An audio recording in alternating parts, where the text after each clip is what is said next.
이제 수업에 대해서 한번 얘기를 해보면, 아니지. 연말과 연시를 보내고 있으니까 시간에 대해서 한번 얘기를 해볼게요. 제가 이제 단톡방에다가, 우리 단톡 말고 이제, 친구들이랑, 그 다음에 이제 선생님들이 모여있는 단톡방에다가 이런 얘기를 한 적이 있었는데, 우리가 이제 지난번 문학개념어 시간 때 관념하면 대표적인 게 두 가지가 있다고 얘기했거든. 하나는 감정하고 하나는 시간. 시간은 절대로 감각할 수 있는 대상이 아니지. 그런데 사실 시간을 절대로 나눌 수가 없거든. 재밌는 건 이 날짜라는 거. 나눴잖아. 시간을 분절했어. 분절할 수 없는 대상을 분절함으로써 어떤 효과가 생기느냐 내가 생각해보니까 사실은 쭉 이 시간이 이제 그렇게 분절되는 개념 없이 쭉 이어진다고 한다면 특정한 지점이나 혹은 특정한 순간에 무언가 새로 다지기가 좀 애매할 수 있을 것 같더라고. 그런데 날짜라는 개념으로서 시간을 이렇게 끊다 보니까 어떤 게 가능하냐면 정말 과거는 과거, 지금부터가 더 중요한 거지 이런 생각을 할 수 있게 하는 것 같아요. 사실 그 연말에 뭐 보신각에 가서 재야 행사 그게 무슨 의미가 있겠어. 그런데 그런 거를 함으로써 결국에는 올 한 해를 내가 제대로 이제 돌아보면서 내가 생각했던 것을 제대로 이뤄냈는지 혹은 내가 계획했던 것들을 실천했는지 이런 것들을 짧게나마 좀 돌아볼 수 있는 것 같아. 그리고 또 그 1월 1일이 되면 동해 쪽에 또 사람들이 바글바글해지잖아. 그런 것도 지난 밤 돌아보니까 내가 계획했던 거에 한 30% 40%밖에 실천을 하지 못했어. 그래, 돌아오는 내년에는 2018년에는 최소한 50%는 한번 실천해보자. 이런 마음의 다짐을 할 수 있는 것도 이렇게 시간을 분절한 개념으로서 우리가 접근을 하기 때문에 가능한 게 아닐까 이런 생각을 좀 해봤거든. 이제 2018년 올해 들어서 첫 수업을 진행하는 것이니만큼 물론 딱 그런 상황에 적절한 것 같아요. 우리는 새로운 이제 환경에 적응해야 되는 거고, 근데 이 환경이 새로운 환경 그리고 앞으로 3년 뒤에 우리의 모습이라고 한다면 이제 정말 그 인생의 출발점에 서 있는, 사실 지금까지의 학창시절 초등학교, 중학교, 고등학교, 물론 아직 고등학교에 들어가지 않았지만 이것들은 결국에 사회에 나가기 위한 하나의 이제 통과의례 혹은 관문을 얻던 거니까 그 과정을 내가 제대로 잘 따라왔고 그 다음에 충분히 수행을 해왔다면 3년 뒤에 이제 우리들의 모습은 우리가 생각했던 모습에 한 발자국 가까운 그런 시기이지 않을까. 그럼으로써 첫 수업이긴 하지만 한번 올해 어떻게 해보겠다. 나아가서는 3년 뒤에 내 모습을 어떻게 좀 예상해볼지 혹은 구상해볼지 그런 이번 주가 됐으면 좋겠어요. 그러니까 공부도 중요하긴 하지만 중간중간에 나를 돌아보고 앞으로 어떻게 할지에 대해서 고민하고 생각하는 것만큼 사실 더 중요한 시간은 없는 것 같아요. 그 시간이야말로 그런 것을 통해서 목표가 생기고 혹은 목적이 생긴다면 그것이 밑바탕이 돼서 지금 우리에게 주어진 건 이제 공부인 거지. 그 공부를 조금 더 즐거울 수는 없겠지만 기꺼이 즐거울 수는 없겠지만 기꺼이 수행할 수 있지 않을까. 그런 과정에서 분명 좋은 결과가 나옵니다. 공부 잘하는 아이들의 그런 특징들을 보면 대체로 그런 것 같아.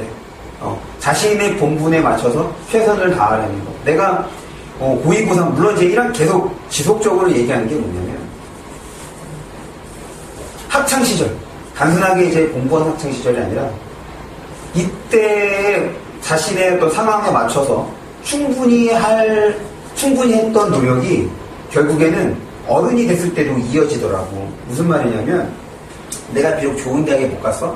그런데 비록 좋은 대학에 가지 못했지만 그 과정에서 내가 나름의 최선을 다해서 원하는 결과는 아니지만 소기의 성과를 이뤄냈다면 이것이 인생에도 되게 많은 도움을 주더라고. 맞아, 내가 고등학교 때 그렇게 한 경험이 있었지. 이게 스스로를 조금 더 칙칙질하게 되거나 혹은 나태해질 수 있는 마음을 조금 추스릴 수 있는 기회가 되는 것 같아요. 인생을 살아보면 사실 입시라고 하는 것은 큰 막 관문이거나 그런 거 아니야. 물론 관문이긴 하지만 그것이 많이 힘들다든지 혹은 나 외적인 요소에 의해서 좌지우지가 되는 그런 게 아닌데 지금 당장에는 되게 크게 느껴지고 힘들게 느껴지는 거잖아. 그런데 많은 아이들이, 대부분의 아이들이 어떠냐면 이 입시라는 과정을 회피해. 어떻게 하면 조금 더 쉽게, 어떻게 하면 노력을 좀 덜해서 좋은 대학에 갈까? 좋은 결과를 이끌어낼까? 물론 그런 친구들도 있지. 운이 좋아서. 그런데 그런 케이스가, 그런 경우가 얼마나 되겠어. 대부분의 아이들, 99.99%의 아이들은 성실한 노력으로 인해서 좋은 결과를 얻게 되는 겁니다. 그런데 조금 전에 얘기했던 것처럼 대부분의 아이들이 그렇지 않으려고 한다는 것이. 지금 당장에는 상관없어. 부모님의 그늘 밑에서, 품 안에서 지내는 거기 때문에 그런 게 드러나지 않아. 근데 대학을 졸업하고 이제 사회생활을 하려고 하고 사회생활을 시작하면 그때부터 이제 확연히 달라지더라고요. 자신의 인생에 대해서 얼만큼 책임감을 갖고 최선을 다했는지 이것이 지금 이 시기에는 공부에 대한 노력이 그런 경험이 좋게 나타날 거랍니다. 그냥 그런 게 이제 인생인 것 같아요. 나도 어렸을 때는 몰랐지. 나도 이제 어렸을 때 열심히 공부를 했거든. 나중에 한번 얘기해주지 않았나? 내가 수학 성적이 얼마였는지? 내가 고1 때 가장 잘 본 점수가 27점이야. 수학 점수가. 고3 졸업 때는 내가 문과 1등으로 졸업을 했거든. 그러니까 2학년 때 다른 과목은 거의 공부를 안 했어.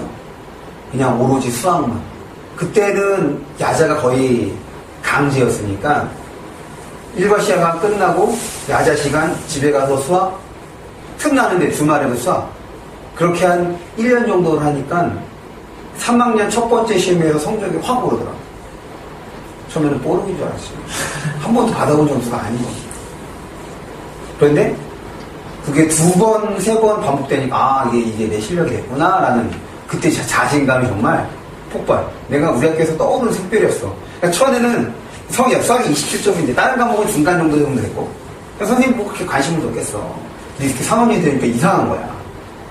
그래서 뭐 1학년 때 선생님도 내가 이제 사례 나왔는데 3학년 교실 올라서 나를 부르는 거야. 너 이번에 시험 잘 봤더라고 하면서.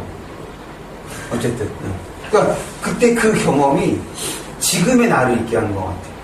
그러니까 뭐 사실은 얼마나 내가 살아왔겠어.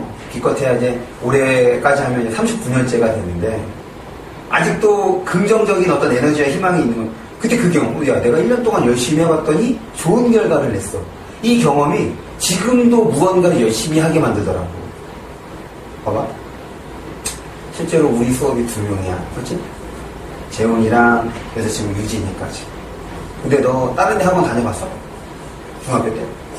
국어가 됐든 뭐가 됐든. 지금 이렇게 프로젝트로 수업 준비하고 그 다음에 자체 교재 만들어서 수업하고 그 다음에 어떤 전체적인 큰 틀 안에서 시험도 치르고 사실은 전에는 주간과정을도 만들어줬거든. 근데 그 주간과정을 하나 만드는데 한 3시간에서 4시간이 걸려. 내 새끼들은 엉터리로 배우고 빡쳐갖고서 차라리 이 시간을 내가 수업을 준비하는 더 투자를 하자. 그래서 이제 그 부교재를 이제 선정하게 된 거거든. 그런 거야. 지금 당장에는 2명이긴 하지만 내 수업에 어떤 만족감을 느낀다면 충분히 더 늘어날 수 있을 거다. 그럼 너희들에게 만족감을 주기 위해서 더 많은 준비를 하고 이제 그런 거란 말이지. 그게 이제 다 고등학교 때 경험에서 비롯된 거야. 물론 한 1년 정도 지나면 실망하기도 합니다. 내가 뭔가 부족했던 것도 원하는 그런 게 학생 수가 많아야 좋은 수업이다 그런 건 아니긴 하지만 그런 거지. 아마 재훈이도 내가 봤을 때는 열심히 잘할 것 같아. 이제 국어와 관련돼서 얘기해보면 1위 1비 하면 이게 생각보다 국어 공부를 꾸준히 하기가 어려워. 1위 1비만 하지 않으면 됩니다. 그냥 지금 가르쳤던 애들들 보면 이제 2학년의 친구들도 처음 막 국어 수업을 할 때는 어려워했고 힘들어했고 그랬어요. 근데 이제 1년 지나고 나니까 이제 1등급이 나오고 그러면서 어떻게 해야 되는지 알 것 같고 그렇지. 그런 친구들이 많더라고요. 그러니까 이제 그런 거야. 그런 친구들을 볼 때마다 내 수업이 옳은 방향으로 진행되고 있구나 혹은 진행됐구나 라는 것을 이제 느끼게 되는 거지. 재훈이도 그럴 수 있습니다. 믿고 따르면 과거에 엉터리 아니잖아. 엉터리 안 합니다. 성격이 지랄 같아서 사회비시 같은 거는 못 하겠더라고요. 어쨌든 10년이 되어서 10년사를 한번 해봤습니다. 10년사. 유진들지에 들어야 돼. 이거는 이제 안 자를 거야. 그러면 이제 우리 교재 지난 시간에 과제를 내주었지. 혹시 그 리플레이가 된 것도 한번 복습을 해보셨습니까? 네. 왜? 내가 설명했잖아. 이것만. 맞아. 그게 이제 과제인데 다시 앞쪽으로 넘겨. 그러면 또 그럼 리플레이 했네. 맞아. 그렇게 했으면 됩니다. 아니 됐어. 다시. 사람 심리 중에 이런 게 있어요. 리셋 증후군이라고 들어봤어? 들어봤죠. 그러니까 이제 뭔가 며칠 잘 안 됐어. 그러면 모르겠다. 다시 처음부터. 이게 이제 리셋 증후군인데, 그렇게 공부하면 힘들어져. 했던 거 또 하게 되고. 그러니까 나도 이제 1학년 때 그랬단 말이야. 내가 왜 1학년 때 수학 공부를 안 했냐면, 우리 때 이제 유행했던 게 그 정석이라는, 수학의 정석이라는 이제 두꺼운 그 책이었는데, 이제 고등학교 올라간다고 하니까 열심히 공부를 한 거지. 어디만 공부하느냐? 앞단원이 집합이거든. 집합만 새까만 거야. 수업 딱 들어. 그리고 이제 쉬운 단원이니까 학교 선생님이 아무리 잘 설명을 해줘도, 그러니까 우리 때 그 선생님이 최고였거든. 정말 막 완전 깔끔하게. 진짜 정제되어 있는 수업. 수학은 저런 거구나 이렇게 느꼈단 말이야. 그런데 다 아는 내용인 거니까 첫 번째 시간, 두 번째 시간, 세 번째 시간부터 안 들어오는 거야. 졸려. 내가 다 아는 거니까. 어떤 불상사가 생겼냐. 그래서 첫 번째 시간, 세 번째 시간부터 한 서너 번을 맞았지. 자꾸 이제 깨우는 거거든. 그러다가 내가 그런 데서 계속 자니까 안 깨우더라고. 그렇게 1년이 간 거야. 그래서 사실은 내 잘못이지. 내 문제잖아. 뭐라고 생각했냐면 내가 집합 공부를 하지 말걸. 이 생각을 했단 말이야. 그게 이제 리셋이 이걸 보여줘. 다시 하다가 다시 처음부터. 근데 또 집합까지만 하고 다시 또 처음부터. 이렇게. 내가 하고 싶은 말은 중간에 이제 복습 안 한 것도 있을 거라고. 그러면 그냥 딱 오늘 지난 시간 거 못했어. 그럼 오늘 한 거부터에 대해서만큼은 이제 돌아가서 오늘이나 혹은 내일까지 해서 복습을 하는 거지. 그렇게 해서 다시 처음으로 돌아가지 않게끔. 그러니까 밀린 거라는 거 없는 거야. 못한 건 못한 거대로 앞으로 할 것만 최선을 다하는 거. 그래야지 공부가 덜 부담이 됩니다. 내가 지난번 못했는데 며칠째 몰아서, 절대로 몰아서 하지 마. 지금 할 것만 해. 그러면 됩니다. 지금 할 것도 많잖아. 국어 말고도. 지금 우리가 이제 계속 그 코드 독해를 진행하고 있는데, 일단 뭐 코드 독해는 이제 별개인 거고, 사실 기본적으로 읽어야 되는 것들, 그러니까 끊어 읽기, 그 다음에 표시하며 읽기, 그 다음에 연결하며 읽기, 꼼꼼히 읽기, 이런 것들을 자꾸 숙지해서 이걸 이제 익히는 것이 필요하다. 오늘 이제 문장까지 끝나게 되면 사실 문장부터는 거의 한 편의 글이라고 생각을 해도 상관이 없습니다. 다시 한번 얘기하지만 거기에 있는 지문들은 다 3학년 지문에서 따온 거야. 그리고 그냥 3학년 그 교육청에서 내는 모의고사가 아니라 평가원에서 내는 기출문제. 이제 우리가 흔히 기출문제라고 하면 평가원에서 내는 6월, 9월, 그 다음에 수능 문제, 이렇게 3개분을 기출문제라고 얘기를 해. 학평은 그냥 모의고사라고 얘기를 하고, 질적으로 좀 많이 차이가 나거든. 거기에 있는 이제 지문들을 골라놓은 것이기 때문에 지금 우리 수준에서는 어려울 수 있어. 다시 한번 얘기하지만 어려운 지문을 봐야 쉬운 지문이 쉽게 느껴지는 거야. 이 국어는 그런 것 같아. 수학은 단계가 있는데 국어는 그렇게 쉬운 것부터 하게 되면 어려운 게 확 어렵게 느껴지거든. 그런데 어려운 걸 시간이 좀 걸리긴 하지만 빡빡하게 읽어내면 쉬운 거는 특별하게 생각을 하지 않더라도 눈에 들어온다고. 그렇게 생각해 주시면 됩니다. 당연히 어려운 거야. 내가 못한다. 너희들이 못한다. 재현이 내가 못한다. 유진이 내가 못한다. 이런 것이 아니라 그냥 지금 이 글은 당연히 어려운 거야. 표현도 어렵고 단어도 어려울 수 있어. 맞아. 그거를 항상 인정하고 봐야 돼. 그런 거를 인정하지 않으면 절대로 달라질 수가 없습니다. 그러면 그 과제에 대한 거 좀 확인을 해보겠습니다. 그래서 파트 두 번째. 그럼 이따가 이제 문단 들어가게 되면 문제지 아마 교환을 하거나 사게 되면 어디를 할지를 알려줄게. 아니면 이따가 쉬는 시간에 복사해서 줄게. 지금 이제 카메라가 돌아가고 있으니까 뭔가 좀 우리가 디테일하게 얘기할 수 없다. 어쨌든 그렇게 보시면 됩니다. 보겠습니다. 요걸 통해서 이제 반응을 살펴보는 거지. 반응 코드. 반응 코드가 어떤 거였어? 시에서는 화자의 반응, 소설에서는 주로 인물의 반응을. 그런데 이 소설에서는 인물의 반응뿐 아니라 누구의 반응도? 서술. 그렇지, 서술자의 반응. 복습을 좀 했네. 아닌가? 그치? 그럼 이게 복습하지 않으면 나올 수 있는 말이야. 그런 반응을 확인하면 되는데, 반응은 단순하게 좋은 말이면 플러스 긍정 반응, 안 좋은 표현이면 마이너스 부정 반응, 이렇게 생각해 주시면 됩니다. 봅니다. 강가에 나온 아이와 같이 짬도 모르고 끝도 없이 닿는 내고나. 내고네. 결국 뭐에 대해서 얘기하고 있는 거야? 내혼인 거니까. 내혼 사실 뭐 우리가 이제 그 어떤 사후세계 이런 거를 생각하는 건 아닌 거고, 혼의 존재에 대해서 정확히 규명이 안 된 거니까 결국에 누구에 대한 얘기인 거야? 그렇지, 나에 대한 얘기가 되는 거지. 그치? 나에 대한 얘기. 나에 대해서. 내혼아 나라. 무엇을 찾느냐, 어디로 가느냐. 이제 봐. 무엇을 찾느냐, 어디로 가느냐. 이거 지금 누구한테 묻는 거야? 그렇지, 스스로에게 묻는 거지. 우스웁다. 이거네. 우스웁다. 이게 지금 그냥 단순하게 재밌어서 깔깔 그려놓는 것이 아니라 어떤 거와 같은 표현이냐면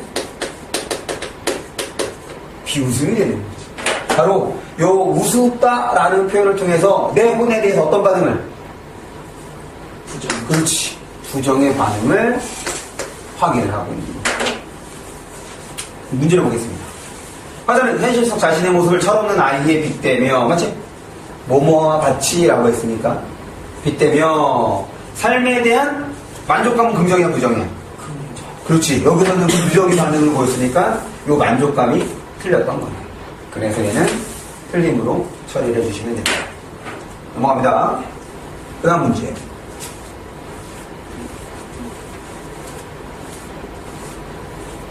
지금 이 문제에서, 네 번째 문제에서 요구하는 건 같음을 요구하고 있지. 그런데 이거를 보면 사실 같은 뿐 아니라 다름도 나오고 있거든. 그거 이제 풀면서 이거 다름도 있네? 라고 생각을 해주셨고, 그걸 찾았다면 지금 잘 읽고 있는 거야. 일단 4번 문제를 통해서 이제 같음이긴 하지만 다름도 있다는 거 봅니다.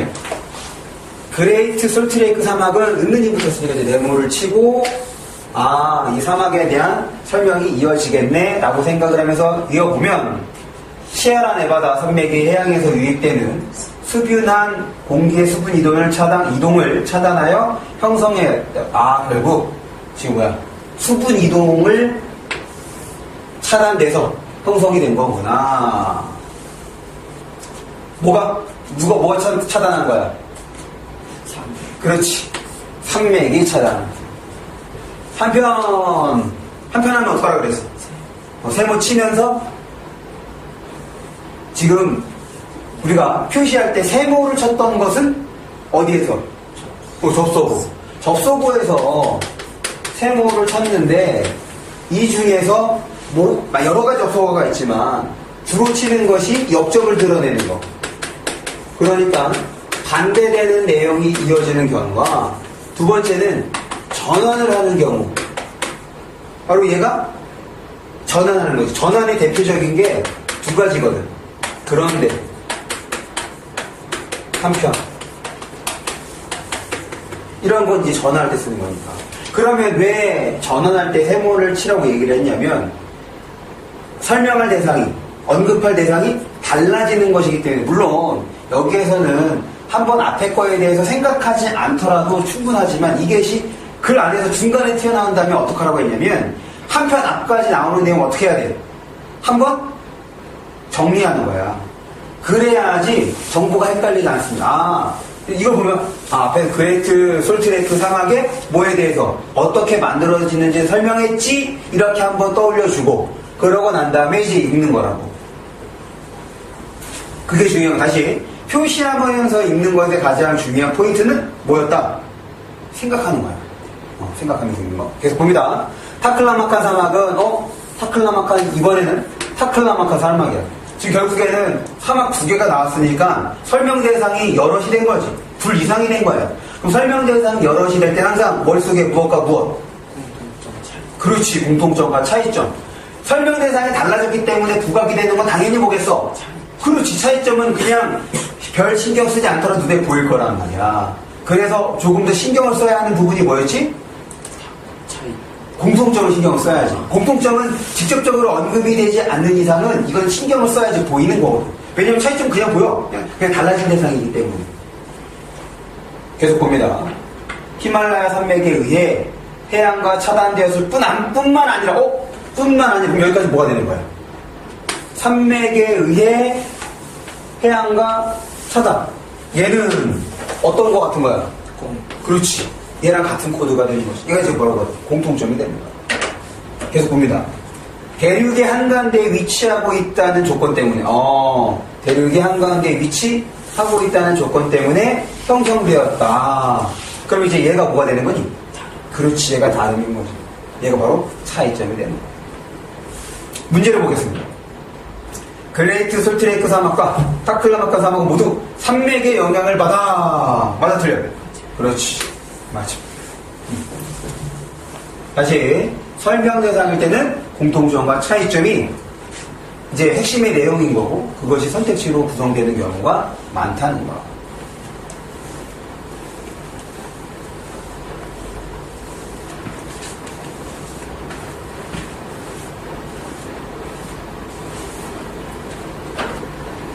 계속 보겠습니다. CD 드라이브는 마찬가지.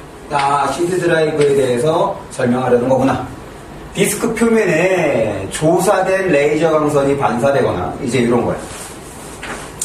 지금 우리가 본 수업을 진행하기 전에 어휘와 관련된 쪽지 시험을 보고 있는데 뭐라고 설명을 했냐면 점점 한자어를 이용한 어휘 문제가 많아지고 있다. 그래서 이제 그 뉴스라든지 신문이나 그 비문학에서 접하게 되는 좀 어려운 한자들 그런 것들에 대해서는 공부해둘 필요가 있다. 만약에 이걸 숙지하면서 내가 생각할 땐 요 정확하게 조사라는 뜻이 무엇인지 한번 찾아봐야지 되지 않을까. 사실 우리가 흔히 쓰는 조사는 무언가를 알기 위해서 캐내는 것 이런 걸 조사라고 쓰는데 여기서는 그런 의미가 전혀 아닌 거지.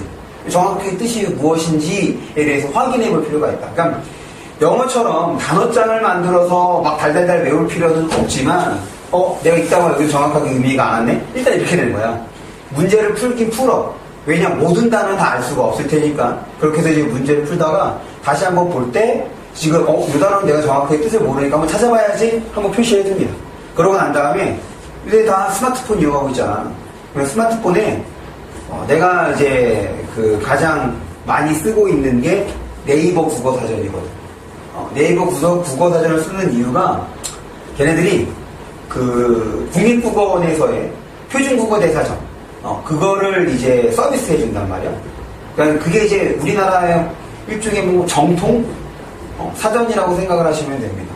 그걸 통해서 이제 뜻을 확인해 보는 거지. 그냥 딱 그것뿐이면 돼. 그래서 지금 이 상황에서 조사는 쏘는 거구나. 그렇게 이제 이해하면 하나 되는 거거든. 다음에 또 찾으면 어때? 그렇게 해서 보는 거야. 그러니까 영어 단어처럼 외운다라고 하면 상당히 부담스럽지만 그냥 가볍게 찾아본다라고 하면 크게 부담이 안 되거든. 그래서 국어 공부는 꾸준하고 하루에 30분 내외씩 이런 과정을 거쳐가면서 하면 그것이 쌓일 거야, 진짜. 절대로 그런 노력은 배반하지 않습니다. 어쨌든 디스크 표면에 조사된 레이저 광선이 반사되거나, 이런 거 잘 봐야지. 얘가 반사되거나 라는 것은 앞에 게 하나가 되는 거잖아. 광선이 반사 하나. 산란되는 효과 산란 두 번째. 그치? 이용의 정보를 판단한다. CD 기록면 중 광선에 흩어짐 없이 반사되는 부분을 랜드. 지금 개념 나왔지?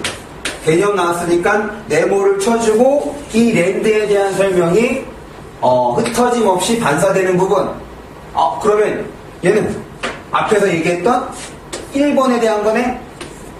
이렇게 한 번 더 확인해주고, 그 다음에 일부가 산란되어 적게 반사되는 부분을 피트라고 한다. 산란되어 빛이 산란되어 빛이 적게 반사된다. 그럼 얘는 저거에는 산란되는 효과가 되는 건데, 봐봐. 여기에 지금 추가되는 내용이 있지. 어떤 게 추가됐냐면, 그렇지. 빛의 양에 대한 거야. 그럼 이게 이제 바로 추론이 양. 이렇게 빛이 적게 되는 것이 뭐라고? 피트. 그러면 랜드는 어떻게 되는 거야? 그렇지. 지금 이 1과 2가 지금 랜드와 피트로 구분이 됐다는 얘기는 결국 이 랜드와 피트가 다름이 되는 거. 그럼 이것도 다름에 대한 얘기였던 거네.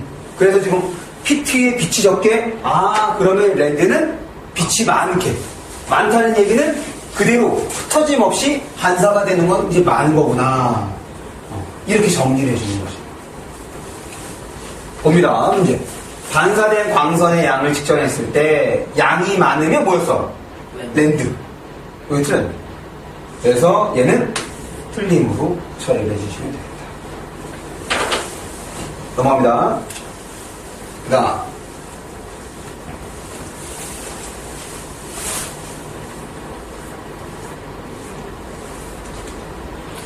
8번. 요거 이제 장문, 내선대, 주제문을 보면, 환경 친화를 우선시하는 소비 생활을 하자. 서론, 본론에서, 현재의 소비 생활의 4가지, 이거요. 4가지 사례지. 그럼 이걸 어떻게 하면 돼? 묶어주는 거예요. 얘네들을 포괄할 수 있는 말을 생각해보는 거죠. 저렴한 가격의 제품 구매, 편의성을 추구하는 제품의, 편의성이 무슨 뜻이야? 편리함. 그렇지, 편리한 거. 제품 구매 및 사용, 제품의 원료가 되는 자원의 고갈. 일단 우리가 이제 고갈 보면 반응이 오지. 이거 좋은 거 안 좋은 거야? 안 좋은 거. 그러니까 문제네. 생산 및 유통, 소비 과정에서의 환경오염. 환경오염 누구야? 그렇지. 이 두 개를 이제 묶어서 문제라고 처리해 줄 수가 있겠네. 그러니까 자연스럽게 얘는 문제가 아니잖아. 위에 거 두 개는. 그렇게 해서 문제를 봤더니 기억과 미우는 양상이 무슨 뜻이야? 두 개의 양상은 다양한 모습입니다. 다양한 형상, 다양한 모습을 양상이라고 하는 거예요. 그러니까 이제 지난번에 우리가 이제 독서하면서 이렇게 얘기했지. 결국에 문장이라고 하는 것은 단어가 모인 거고. 그러니까 이런 거지. 글은 여러 개의 문단으로, 문단은 여러 개의 문장으로, 문장은 여러 개의 단어로 해요. 결국 한 편의 글을 이해하기 위해서는 가장 기본적인 수준, 어휘력. 이것이 밑바탕이 안 되면 중간에 문제가 생길 수 있다. 그러면서 내가 가르쳤던 아이 한 사례도 얘기해줬잖아. 공부 잘했던 아이가 한 어이없는 문제. 그랬더니 결국에 다 잘 읽어냈는데 선택지에서 단어 하나를 제대로 알지 못했기 때문에 엉터리 답을 골랐던 거. 그래서 평상시에 어휘에 대해서 좀 신경 쓸 필요가 있다는 겁니다. 그러니까 계속 볼게. 양상으로 디귿과 리을은 문제점으로 항목화. 이렇게 묶는 것을 항목화라고 얘기를 하지. 할 수 있다 해도 맞음으로 처리를 해주시면 되겠다.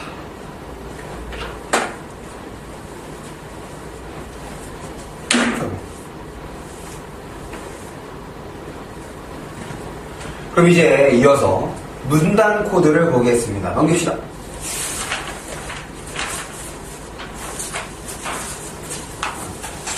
문단 코드를 보는데 우리 지난 시간에 그 코드 T가 의미하는 거와 코드 S가 의미하는 바를 내가 설명해줬지. 코드 T가 내가 그렇지 해서 보여주는 거고, 그 다음에 S가 직접 해보는 건데 이게 참 재밌습니다. 참 재밌는 게 이거. 내가 참 잘 만들었지. 무슨 말이냐면 지금 코드 S에서 1, 2, 3, 4, 4개 문제를 지금 볼 거야. 그런데 순서대로 1, 2번은 조금 쉽고 3, 4번은 어렵습니다. 그리고 코드 S를 봐봐. 코드 S1과 코드 S2가 있는데, 그러니까 파트 1과 파트 2가 있는데 파트 1은 좀 쉬운 거예요. 그리고 파트 2가 어려운 겁니다. 그래서 어떻게 수업을 진행할 거냐면 다시 코드 T로 넘어옵시다. 거기에서 먼저 1, 2번을 같이 볼 거야. 그러고 난 다음에 코드 파트 1을 합니다. 코드 S의 파트 1을 재훈이가 할 거예요. 유진도 마찬가지야. 지금 이거 보면서 할 때 같이 따라해야 돼. 그래야지 이 영상을 보는 효과가 있는 거지. 그렇지 않으면 의미가 없어. 꼭 그대로 따라주길 바랍니다. 그 다음에 다시 코드 T로 돌아와서 3, 4번 문제를 풀고 코드 S의 파트 2를 진행을 할 거예요. 오케이? 봅니다. 이제 이 문단부터는 똑같아. 문단을 보는 방식이나 문단 간을 보는 방식이나 글 전체를 보는 방식은 이제 똑같다. 우리가 이제 문장에서 연습했던 것들을 그냥 활용하면 되는 거야. 그래서 우리 지난번 커리를 설명할 때도 지금 이 과정은 이제 익히는 과정이라고 생각하시면 됩니다. 이거를 이제 어디인가에 적용할 거냐면 우리 이제 과제물이 되겠고, 그 다음에 이제 그 코드 심화로 넘어가게 되면 또 거기에서도 연습을 한다고 생각을 하시면 돼요. 좋습니다. 봅니다. 재정의는 지금 따옴표도 있어. 그 다음에 의문이 붙었으니까 네모를 치는 거지. 같이 보고 합니다. 재정의는 방향 기억이 헝클어진 상황에서도 장소의 기하학적 특징을 활용하여 방향을 다시 찾는 방법. 재정의는 방향을 다시 찾는 방법이래. 그렇지? 그런데 뭘 이용해서 찾는 거야? 기하. 그렇지. 기하학적, 장소의 기하학적 특징을 활용하여 방법을 찾는 거래. 그런데 어떤 상황에서도 방향 기억이 헝클어진 상황, 방향 기억이 헝클어진 상황에서도 예를 들어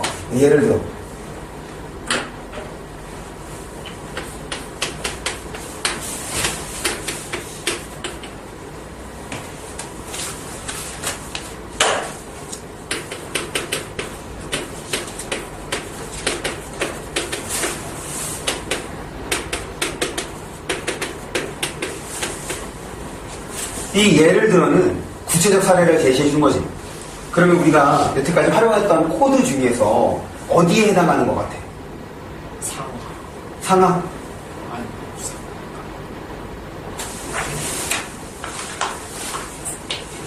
조금 더 구체적으로. 맞아, 상하라고 할 수 있지. 상하 중인데 왜 상하하면 반드시 무엇과 무엇이 있다고 얘기를 했어? 상하에는 무엇과? 공통점과? 그렇지. 그 중에서 예를 들어는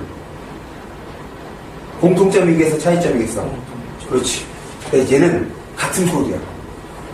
예를 들어가나 무조건 앞에 있는 거랑 같은 거라고. 그래서 예를 들어 활용법 두 가지가 있어요. 첫 번째, 지금 이게 독자의 이해를 높이기 위해서 쓰는 거지. 근데 앞에 나오는 내용이 만약에 어려웠어. 그러니까 방금 읽었던 재정의에 대한 설명이 만약에 어려웠다면 여기를 꼼꼼하게 읽음으로써 앞에 있는 걸 이해하는 거야. 그리고 같은 코드로 진행이 되는 거기 때문에 지금 앞에서 밑줄 친 거랑 어떻게 해주면 돼? 같은 걸로 연결해주면서 지금 밑줄 친 것들을 이해하면 되는 거지. 그게 첫 번째 방법입니다. 앞의 내용을 제대로 이해 못한 경우는 어떻게? 꼼꼼히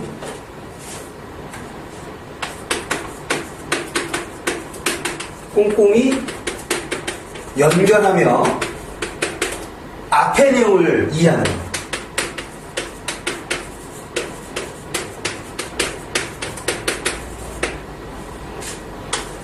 그러면 앞의 내용을 이해한 경우는 어떻게 되겠어?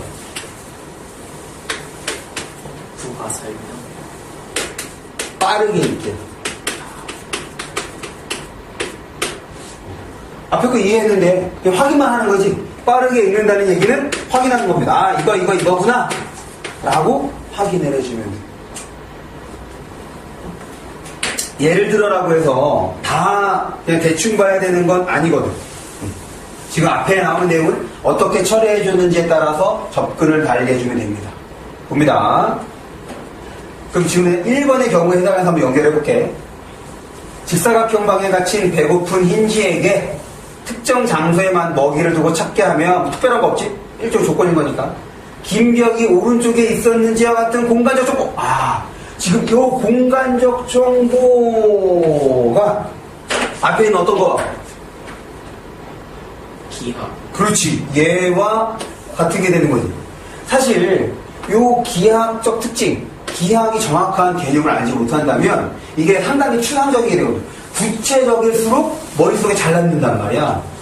그러면 기하학적 특징, 공간적 정보인데 사실 공간적 정보라는 말도 좀 추상적이잖아. 이것보다 구체적인 거 어떻게 써?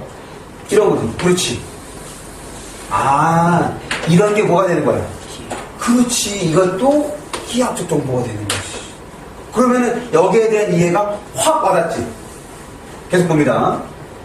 활용하여 먹이를 찾는다. 이런 정보는 흰쥐의 방향 감각을 혼란시킨 상황. 지금 방향 감각을 혼란시킨 상황은 앞에서 어떤 거와 방향이 그렇지. 이거와 같음이 되는 거야. 어지럽혀도 찾을 수 있다는 얘기인 거구나. 보존되는데 흰쥐는 재정의 과정에서 지금 재정에 대한 설명인 거지? 장소기억 관련 정보를 무시한다. 지금 흰쥐는 은근히 붙었으니까 내용을 써줬어. 그러면서 장소기억 관련 정보를 무시한다라고 나왔어. 그래서 밑줄 쳤단 말이야. 앞에 나온 내용이 아닌 거지만 여기서 이제 물어볼게. 흰쥐에 대한 설명은 지금 이 문단에 따르면 핵심 정보일까 세부 정보일까? 흰쥐에 대한 설명. 왜 세부라고 생각을 해? 재정리에 해당하는 예시 중에 하나. 그렇지. 우리 머릿속에 뭐가 더 중요한 거야? 재정의가 더 중요한 겁니다. 만약 선택지에서 누르면 그냥 올라서 확인해주면 되는 거야. 무슨 말인지 알겠어? 지금 재정의가 설명인 건데 지금 흰쥐가 튀어나왔네 정도. 어쨌든 흰쥐에 대한 정보는 위에 나오지 않았으니까 여기다 표시하긴 한 거지. 우리가 밑줄 치는 거 어떤 때? 앞에서 없는 내용의 정보에 밑줄 치는 거라고 했고 이런 밑줄들을 연결하는 것이 코드라고 얘기를 했던 거니까. 그런데 지금 이 글은 뭐에 대한 거냐면 재정의에 대한 거니까 흰쥐는 덜 중요한 거라고 생각을 해주면 됩니다. 무시한다. 하지만 최근 연구에 따르면 원숭이는 원숭이도 튀어나왔어. 근데 흰쥐와 원숭이는 같은 거야 다른 거야? 다른 거네.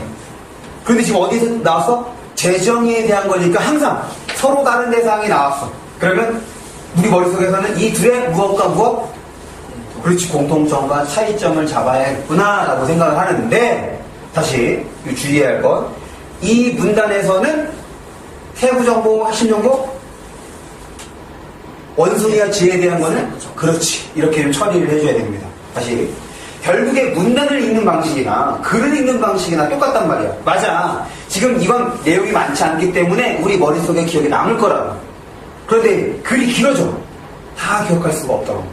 지금 굳이 여기에서 핵심 정보냐 세부 정보냐 라고 구분하는 이유는 지금 이렇게 연습을 해서야 긴 글을 볼 때, 한 편의 글을 볼 때 그렇게 읽을 테니까, 지금처럼 읽을 테니까 똑같이 접근하면 됩니다. 봅니다. 원숭이는 재정의 과정에서 벽 색깔과 같은 장소기억 정보, 이게 이제 뭐가 함께 활용한다는 점이 밝혀졌다. 지금 뭐 한다고? 재정에 대한 거야. 그럼 기본적으로 원숭이는 뭐 하는 거니? 재정이요. 그렇지. 함께 활용한다는 재정이 한다는 거지. 지와의 차이점이 뭐가 되는 거야? 지는 무시야. 그럼 뭐만 쓴다는 얘기야? 긴벽.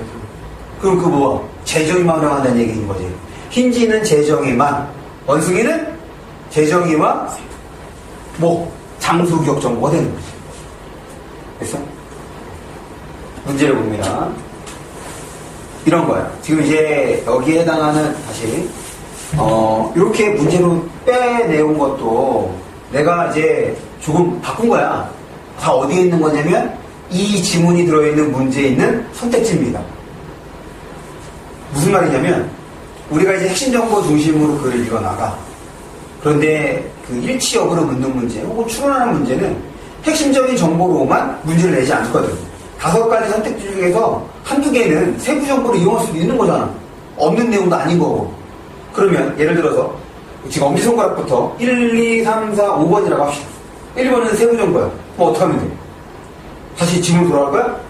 그렇지. 무슨 말이냐면 지금 이제 문제를 푸는 거야. 시간 안에 문제를 풀게 된다면 어떻게 하면 돼? 건너뛰어야지. 내 머릿속에 있어 없어? 그렇게 정확한 기억이 남지 않거든. 어서 본 것 같긴 해. 그런데 정확한 그 내용은 정리가 안 됐으니 넘어가는 거야. 이번에 핵심 정보야. 그럼 어디서 거야? 옳고 그름에 대해서 판단할 수가 있겠지. 판단.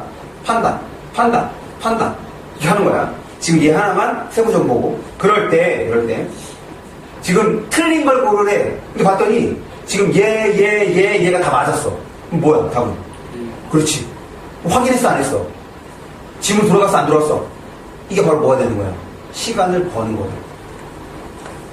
무슨 말인지 알겠어? 이렇게 문제를 처리해 주시면 됩니다. 간혹 여기가 이제 그 세부 정보, 핵심 정보로 선택지를 다 판단했음에도 불구하고 돌아가는 것도 당연히 있겠지. 모든 문제가 다 그렇겠어. 그런데 정말 대부분의 문제는 왜냐면 평가원이 바보 멍청이가 아니야. 당연히 글을 읽으면 핵심 정보를 파악해야 되는 거 아니야? 그래서 핵심 정보만으로 문제를 풀게끔 대부분 됩니다. 그러니까 이런 것까지 기억해야 돼. 그래 그런 거 기억 안 해도 된다는 거야. 다만 혹시라도 모자라. 내가 다음에 돌아왔을 때 적절하게 찾아낼 수 있게끔 뭐 해야 돼? 표시는 해둬야 된다는 얘기인 거지. 오케이? 원성이는 재정의 과정에서 김벽이 어느 쪽에 있었는가? 이게 어떤 정보였어? 세부죠. 아니, 김벽이 어느 쪽에 있었는가가 지금 여기서 재정에 대한 거야? 장소 기억에 대한 거야? 이거는 그렇지. 이거는 내가 지금 요거를 묻는 것이 아니라 그냥 요것만에 대해서만 물었지. 요거는 핵심 정보잖아. 재정에 대한, 맞지? 장소의 기하학적 특징인 거니까. 공간에 같은 기하학적 정보, 여기서 이제 포인트가 이겁니다.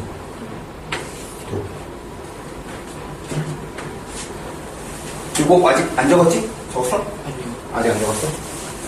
그러면 여기 안에 대해서 여기 적을게.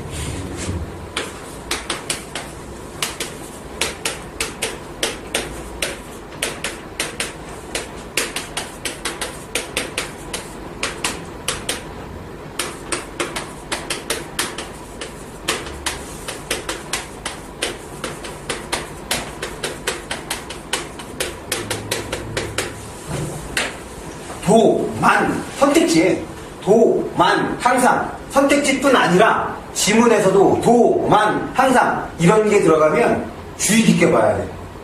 지금 도라고 한다는 얘기는 다른 무언가도 포함한다는 얘기인 거지. 만이라고 쓰면 여러 개죠. 하나만 그것만 해당하는 얘기인 거고, 항상은 예외가 없다는 얘기인 거잖아. 그래서 도만 항상 이런 표현에는 항상 주의해야 됩니다. 지금 정보 도 활용한대. 그럼 2가지 정보라는 얘기인 거잖아. 기하학적 정보와 바로 장소기억 정보를 활용한다는 얘기인 거지. 이해했어? 그래서 얘는 맞으냐 틀림이야? 맞죠. 그렇지. 맞음이 되는 거야. 만약에 정보만 활용한다고 하면 맞는 거겠어? 틀린 거겠어? 틀린 거 가지고. 이해했어? 지금 이게 직접적으로 나왔어? 안 나왔어? 안 나왔어. 어디서 본 것 같은데 이게 정확히 판단이 안 된단 말이야. 이런 게 바로 이제 추론하는 문제인 거고. 글의 내용을 빠르게 파악했다고 해서 해결할 수 있는 게 아니거든. 오케이? 그럼 이거 정리하고 넘어가겠습니다.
됐습니까?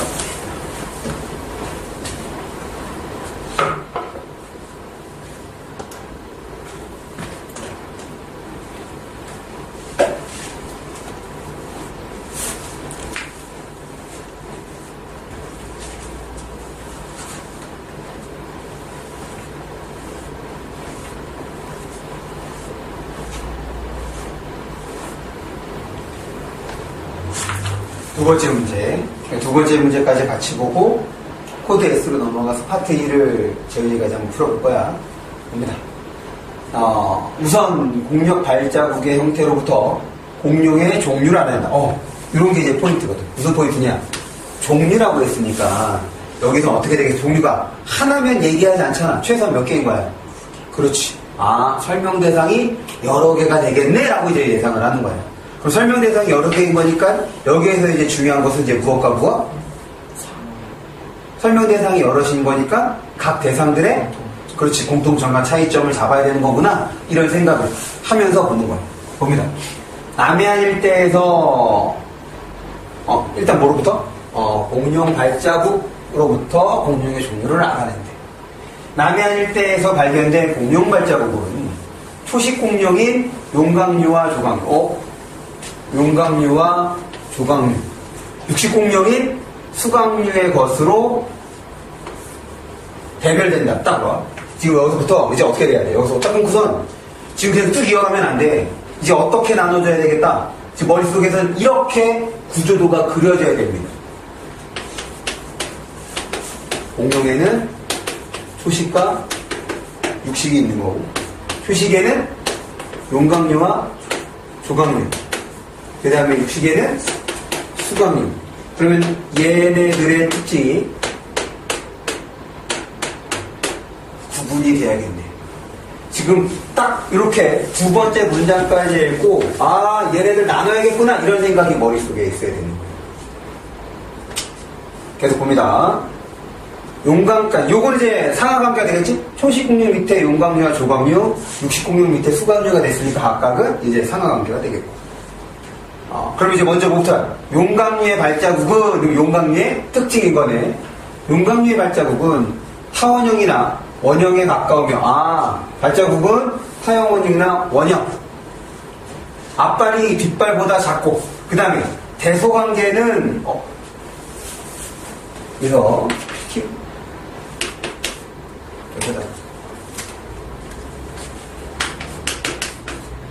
우리 지난번에 비례관계를 봤었지. 비례관계는 뭐로 활용하자? 화살표로 활용하자.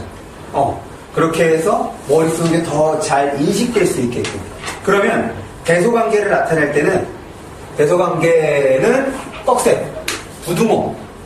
부두모? 그렇지, 부두모. 꺽쇠를 활용하는 거야. 앞발이 뒷발보다 작고, 그럼 뭐가 큰 거야? 뒷발이 큰 거잖아. 이렇게. 다시 대소관계일 때는 꺽쇠를 확인하자고. 그 모양도 조금 다르다. 이들은 누구를 가리키는 거야? 용광. 그렇지. 용광류는 대체로 사족 보행렬을 나타낸다. 조광류의 발자국은 조광류야. 그럼 여기서 이제 어떻게 해야 돼? 한번 머릿속에서 정리해줘야지.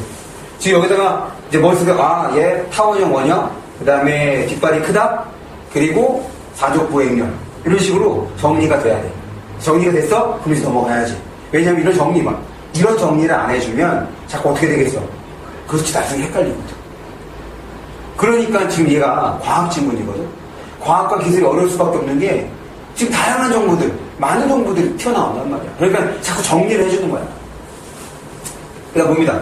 조광류의 발자국, 이번에는 이제 조광류인 거야. 그러면서 지금 앞에 거 정리했으니까 조광류는 일단 기본적으로 뭐겠어? 공통점이겠지. 둘 다 휴식공룡인 거니까. 그런데 나눠졌으니 뭐가 부각이 돼? 차이점이 부각이 될 거야. 그런 거야. 조광류의 발자국은 세 개의 뭉툭한 발가락이 앞으로 향해 있고, 뭉툭한 발가락, 세 개의 뭉툭한 발가락. 그럼 이제 봐.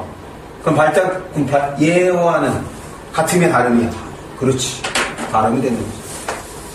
발자국이 타원형이나 원형은 지금 발가락이 그렇게 구분이 된다는 얘기인 거야? 구분이 안 된다는 얘기인 거잖아. 그러니까 얘는 이제 다르게 되는 거야. 발 뒤꿈치는 완만한 곡선, 발 뒤꿈치는 완만한 곡선을 이룬다. 이들은 누구? 조각. 그렇지, 조각류. 되게 규칙적인 이족 보행렬. 이거 보면서 또 어떤 거? 사족 보행렬. 이렇게 한번 위로 가서 확인해 주는 거야. 아, 이렇게 달랐던 거지. 그럼 여기서 또 정리 한번 해줘. 수각류로 넘어가는 거니까. 수각류의 발자국은 날카로운 발톱이 달린 세 개의 발톱. 날카로운 발톱이 달린 세 개의 발가락. 얘는 저기에 있는 세 개의 뭉툭한 발가락과 뭐가 되겠어? 공통점과 차이점을 한 번에 지니게 되지. 차이점 볼까? 뭐가 다름이야? 그렇지. 지금 어딨어?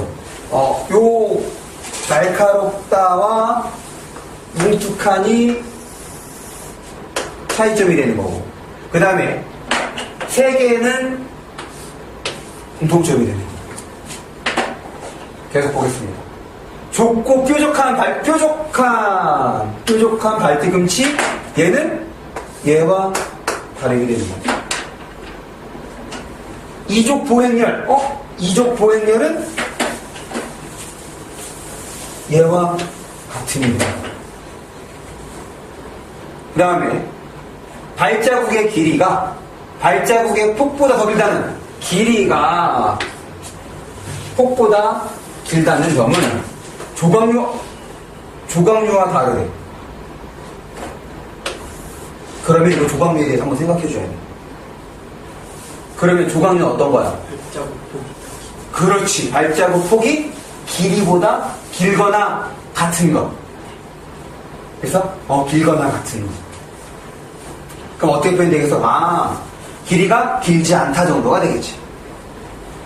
지금 이렇게 머릿속에서 정리가 되면서 연결관계. 얘 이렇게 같은 거였어, 이렇게 다른 거였어. 한 번씩 더욱들 보게 되는 거잖아. 봅니다. 조각류는 이거 어떻게 돼? 건너뛰어야지. 건너뜁니다. 조각류는 발자국의 길이가 발자국의 폭보다 길지 않고 여기서 끊어서 생각해야지. 맞아, 틀려? 역시, 맞아, 틀려?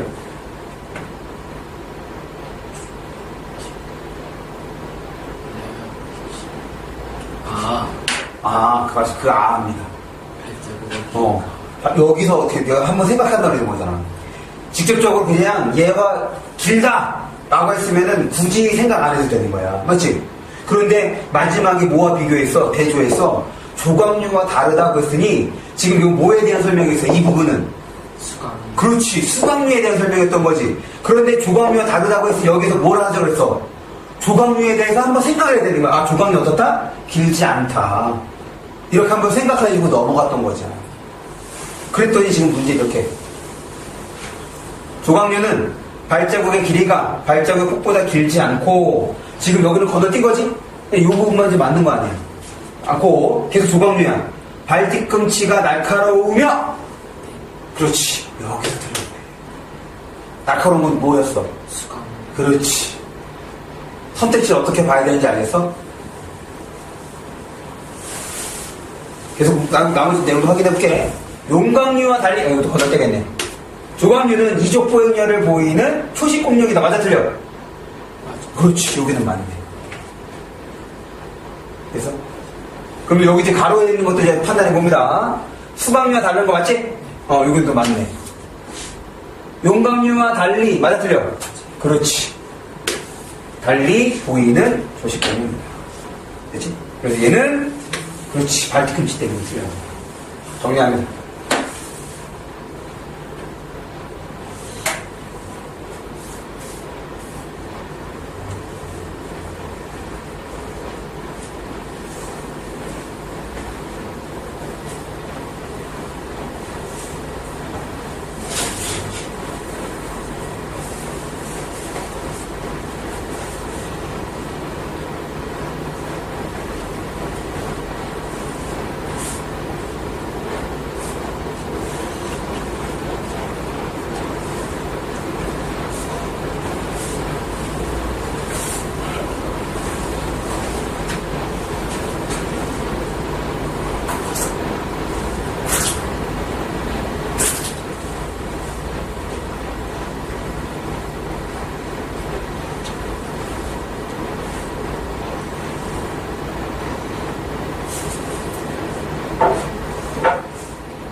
구공책에는 팁도 다 모아놔야 돼.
그러면 우리 코드 S 파트 1으로 넘어갑니다.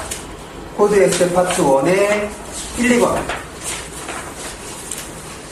거기를 지금 읽고 해결해 봅니다.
봅시다.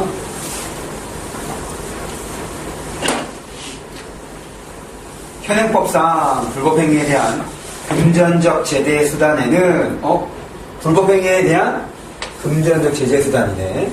민사적 수단인 손해배상, 그다음에 형사적 수단인 벌금, 행정적 수단인 과징금이 있으며 여기서 한번 끊는 거야. 문장이 길어지니까 끊으면서 생각을 하는데 수단에는 민사적 수단, 형사적 수단, 그 다음에 행정적 수단이 있는 거네. 그러면 이거는 제재 수단이야. 금전적 제재 수단. 얘는 하나, 둘, 세 개 민사적, 그 다음에 형사적, 그리고 행정적을 나눠진 거네. 그럼 얘도 설명 대상이 여러 개구나. 지금 앞에서 봤던 공용에 대한 거 같은 거지. 그러면서 수단인 손해배상, 그 다음에 벌금, 그 다음에 과징금이 있대. 그러면 민사적인 거에는 손해배상, 형사적인 거에는 벌금, 그 다음에 행정적인 거에는 과징금. 그렇지. 이렇게 정리가 되는 거야. 이들은 각각 피해자의 구제, 가해자의 징벌, 법 위반 상태 시정을 목적으로 한다. 그러면 지금 순서대로겠지. 피해자의 구제, 징벌, 그 다음에 시정, 이것이 목적. 그러면 여기는 피해자 구제, 그 다음에 징벌, 그리고 시정. 여기다 이렇게 구제, 징벌, 시정 이렇게 정리가 되는 거야. 계속 봅니다. 예를 들어 그럼 지금 위에서 확인한 정보들을 지금 요 특별히 어려운 거 없었잖아. 빠르게 연결하면서 확인하고 되는 거죠. 봅니다. 기업들이 당합하여 제품 가격을 인상했다가 적발된 경우 그럼 불법행위가 되는 거지? 여기 지금 이 경우는 불법행위가 되는 거야. 기업들은 피해자에게 손해배상 소송을 제기당하거나 그래 민사적 수단 법원으로부터 지금 벌금형 선고받을 수 있고 그렇지 행정기관으로부터 과징금도 부과받을 수 있다. 그런데 지금 여기에는 위에서 언급되지 않은 새로운 정보들이 3개가 숨어 있어. 어떤 게? 지금 밑줄 친 것과 비교했을 때 지금 여기에 내가 일부러 밑줄을 안 쳤거든. 위에 밑줄 친 거랑 비교했을 때 지금 위에서 언급되지 않은 3가지의 정보가 있다. 그 아래에요. 읽은 데까지. 읽을 때까지 여기까지. 부과받을 수 있다. 여기까지만.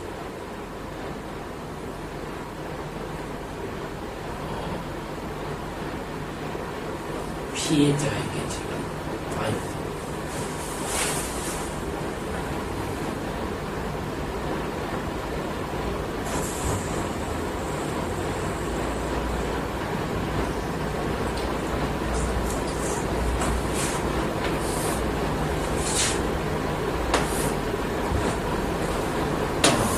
이건 뭐겠어?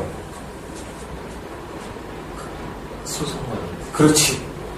문제를 제기하거나 소송을 거는 주체들에 대한 정보가 되는 거야. 그럼 얘는 누가? 피해자가. 얘는 법원이. 얘는 행정기관이 한다는 거지. 이처럼 하나의 불법행위에 대해 3가지 금전적 제재가 내려질 수 있지만 제재의 목적이 서로 다르므로 중복제재는 아니라는 것이 법원의 판단이다. 중복제재는 아니라는 법원의 판단. 그렇지? 지금 뭐 특별하게 죄다 다른 거 아니야. 공통적인 거 하나밖에 없어. 지금 이 민사적, 형사적, 그 다음에 행정적 수단의 공통점은 하나밖에 없습니다. 뭐야? 시정을 아니지. 중복제재가. 공통점. 불법 행위에 대한 금전적 제재 수단. 그렇지. 오케이. 아주 잘했습니다. 문제를 봅니다. 법원은 법 위반 상태의 시정을 목적으로 불법 행위를 한 기업에게 뭐였어? 시정을 목적으로 하는 거죠. 과징금. 그렇지. 여기가 틀린 거야.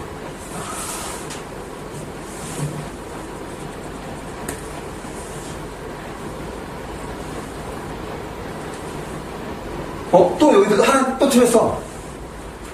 법원은 뭐 하는 거였지? 법은 법원. 여기부터 틀린 거네, 여기. 여기부터 틀린 거네. 왜? 시정은 누가 하는 거야? 기업. 행정기관이. 맞지? 법원은 뭐였어? 징벌. 그렇지, 징벌. 됐어? 이게 봐봐. 이게 그런 거야. 그냥 아무 생각 없이 읽으면 다 맞는 것 같아.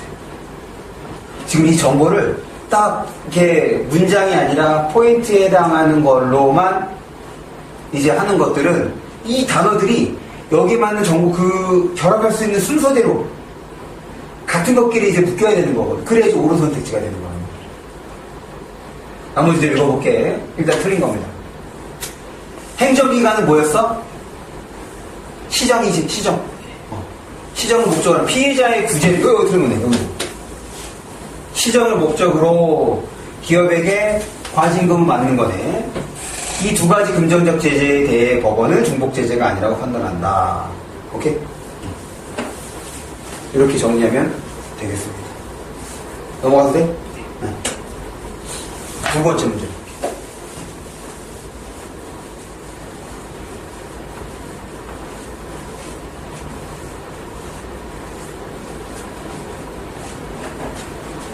행정 담당자 주도로 이루어지는 정책 결정의 문제점을 극복하기 위해 주도로 정책 결정의 문제점 극복하기 위해 여기서 끊어서 한번 생각한 거야. 뭐에 대한 것인지. 그동안 지방자치단체 자체의 개선 노력이 없었던 것은 아니다. 자치단체의 개선의 노력이 있었대. 없었던 것은 아니라는 게 있는 거지. 지역 주민의 요구를 수용하기 위해 도입한 민간화와 경영화가 대표적인 사례다. 지금 따옴표가 있습니다. 지금 민간화와 경영화가 대표적인 사례래. 뭐에 대한 대표적인 사례인 거야? 개선 노력. 그렇지. 개선 노력에 대한 지금 얘가 이렇게 이제 뭐가 되는 거야? 상하가 되는 거지. 개선 노력에 대한 구체적 사례가 되면서 또 같은 코드를 연결할 수 있는 게 있어. 어떻게 같은 코드를 연결할 수 있을까? 지금 민간화와 경영화를 하기 위한 게 뭐 때문인 거야? 지역 주민의 수용하기 위해가 되는 거지. 그러면 얘와 같은 거는 결국 뭐인 거니? 문제점. 그렇지. 문제점을 극복하기 위한 게 되는 거지. 그럼 이 문제점이 뭐인 거야? 요구를 수용하지 못해서 문제가 된 거네. 왜? 행정 담당자 주도로 이루어져서. 봅니다. 그래서 민간화에 대한 거네. 민간화는 지방자치단체가 담당하는 특정 업무의 운영권을 민간 기업에게 위탁하는 거. 운영권을 민간 기업에 위탁하는 것으로 기업 선정을 위한 공청회의 주민들이 참여하는 등, 공청회의 주민들이 참여. 그럼 요구를 수용할 수 있었던 거네? 방식으로 주민들의 요구를 반영하는 것이다. 하지만 민간화를 통해 수용되는 주민들의 요구는 제한적이므로 제한적 이렇게 주민들의 요구는 제한적. 전체 주민의 이익이 반영되지 못하는 경우, 전체 주민의 이익이 반영되지 못하는 경우가 많고, 민간 기업의 특성상 공익의 추구보다는 기업의 이익을 우선. 장점, 그래. 공청회 주민들이 참여하면 요구를 수용할 수 있었던 건데, 한계가 있다는 얘기인 거지. 그 한계가 이렇게 되는 거네. 전체 주민의 이익을 반영하지 못한다와, 그 다음에 기업의 이익을 우선한다는 한계점이 있었던 거야. 그럼 경영화입니다. 경영화는 민간화와는 달리 지방자치단체가 자체적으로 민간기업의 운영방식을 자체적으로 민간기업 운영방식을 도입하는 거예요. 기업처럼 운영한다는 얘기인 거지. 주민들을 고객으로 대하여 주민들의 요구를 충족하고자 하는 것이다. 이런 면에서 이제 주민들을 고객으로 한다는 것과 그 다음에 뭐 있어? 공청회 요거는 이제 당연히 뭐가 되는 거야? 다르게 되는 거지. 지금 그 주민들의 요구를 수용하는 방식에서 차이가 있는 거지. 또한 당연히 운영 방식도 차이가 있는 거 아니야. 위탁하고 여기에서는 직접 운영하고. 그러나 주민감시나 주민자치위원회 등을 통한 외부적인 적극적인 견제가 없으면 행정 담당자들이 기존의 관행의 업무에 따라 처리하는 경우 기존의 관행에 따라 업무를 처리하는 경향이 이게 또 뭐가 되는 거야? 한계가 되는 거지. 뭐가 없으면 적극적인 견제가 없으면 내가 한계 첫 번째가 되는 거야. 그런 면에서 지금 민간화 경영하는 그래 요거를 수행하긴 하는 거지만 둘 다 뭐가 있는 거야? 둘 다 그렇지 한계가 있었던 거네 이렇게 정리하시면 되는 거야. 봅니다. 민간화와 경영화는 지역 주민의 요구를 제대로 수용하거나 충족하지 못하는 경우가 발생할 수 있기 때문에 맞아 틀려? 그렇지 맞는 거네. 지금 다 바로 한계에 대한 설명을 바꾼 거지.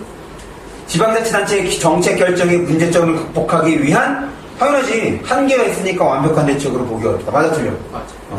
맞아. 이렇게 정리하면 되겠어. 됐어? 특별히 정리할 거 없지? 요걸 이제 코드 수업은 여기까지 하는 거고 과제에 대해서 좀 몇 가지 설명을 할게. 지금 문장이 끝나고 이제 오늘부터 문단으로 들어갔기 때문에 이제 과제를 좀 하는데 과제를 할 때는 과제물은 이제 일반 교재라서 이렇게 문장이나 문단으로 구분되지 않을 거예요. 전체 통글이야. 그래서 어떻게 하시냐면 일단 여유를 가지십시오.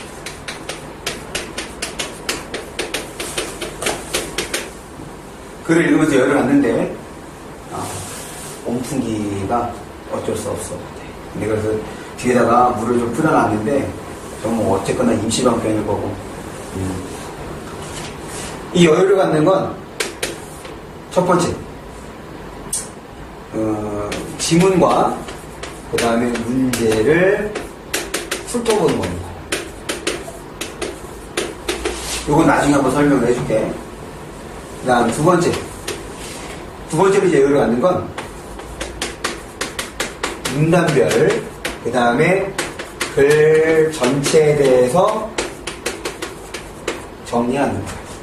무슨 말이냐면 지금 첫 번째 문단을 읽고 지금 여기에서 핵심적인 내용이 무엇이었을까? 라고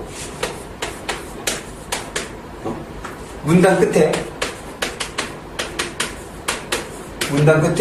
6개 단어 이내로 그냥 이걸 어떤 문장을 쓰려고 하지 말고 그냥 어차피 다른 사람 볼 게 아니잖아. 내가 볼 거니까 그냥 내가 알아볼 수 있는 몇 개의 단어로 정리를 해주면 돼. 지금 이제 그 문제집 두 교재를 보면 옆에 이제 정제되어 있는 표현이 있고 거기다가 빈칸을 채우라고 하는데 굳이 그렇게 안 해도 됩니다. 무슨 말인지 알겠어? 어차피 네가 읽었으니까 네가 생각할 때 핵심 내용이 어떤 건지 핵심 내용을 드러낼 수 있는 단어 몇 개로만 그냥 거기다 적어주면 되는 거야. 첫 번째 문단은 이런 내용들이 나오거나 두 번째 문단은 이런 내용들이 나오는 거구나. 여기서 한 가지 더 필요한 거. 첫 번째 문단 다음에 두 번째 문단이 왜 이어진 걸까 한번 생각해줘. 이게 지금 국어를 많이 매끄럽게 만들어줄 거야. 단순하게 문단별로 정리가 아니라 첫 번째 문단 정리했어? 끝에다가 두세 개 단어 더 넣었어. 두 번째 문단 보고 한 6개 이내로 단어를 적었는데 그걸 생각하는 거야. 첫 번째 문단 다음에 왜 두 번째 문단의 내용이 이어졌을까? 이것 때문에 이어진 거구나. 이렇게 답을 내야 돼. 마찬가지 세 번째, 네 번째, 다섯 번째 같은 방식으로 해줍니다. 그러고 난 다음에 이제 글 전체를 했어. 그럼 결국 이 글은 무엇에 대해서 설명을 하려는 거네. 주된 내용이 뭐네 정도로 정리를 해주면 돼. 그러고 난 다음에 이제 문제를 푸는 거야. 이해했어? 이게 이제 그 국어 공부를 하면서 여유를 갖자는 겁니다. 이래야지 내가 사고를 하게 되는 거거든. 그런데 대부분의 아이들이 어떠냐면 내가 글을 읽었으니 바로 문제를 풀어. 그러니까 머릿속에서 정보가 정리되지 않은 상태에서 문제를 풀기 때문에 헷갈리는 거예요. 그러니까 내가 이렇게 설명해줘. 맞아 내가 그거 놓쳤네. 이렇게 되는 거라고. 그렇게 놓치지 않으려면 정리하는 것이 필요하다는 거예요. 이게 나중에는 그렇게 아니야. 이런 연습 이런 과정을 거치면 나중에는 그렇게 안 해도 저절로 막 머릿속에서 정리가 된다니까. 지금은 연습하고 훈련하는 과정이기 때문에 일부러 의식적으로 하는 거야. 그러니까 하루에 한 지문만 그렇게 봐도 충분한 거죠. 무슨 말인지 알겠어? 굳이 여러 개 할 필요가 없습니다. 한 지문만 꼼꼼하게 제대로 읽어주면 돼요. 그 다음에 이제 문제에 대한 건 다음에 또 얘기하면 되는 거니까. 일단 질문을 그렇게 처리하는 거. 아마 문제는 지금 내가 그 선정한 교재가 중3에서 한 고1까지 쓸 수 있는 교재야. 수준이. 그렇게 막 높은 수준이 아니거든. 우리가 이제 교재를 통해서 읽는 내용보다 훨씬 더 수월합니다. 문제는 상당히 쉬워. 그러니까 어렵지가 않아. 지금 여기에 선택지 꼬아놓은 것에 한 3분의 1 정도밖에 안 돼. 그렇게 꼬아놓은 것도 거의 없어. 그런 거니까 이제 문제는 이제 내가 따로 나중에 거기에 이제 과제한 것들 중에서 몇 가지를 좀 설명해 줄 거야. 아, 이런 문제는 이렇게 접근하고 이렇게 해결하면 돼. 그렇게 해서 과제에 대한 피드백도 그렇게 진행을 할 테니까 지금 그렇게 좀 준비를 해 오시면 됩니다. 그럼 우리는 쉬었다가 55분부터 지금 문학개념어 수업을 진행하겠습니다.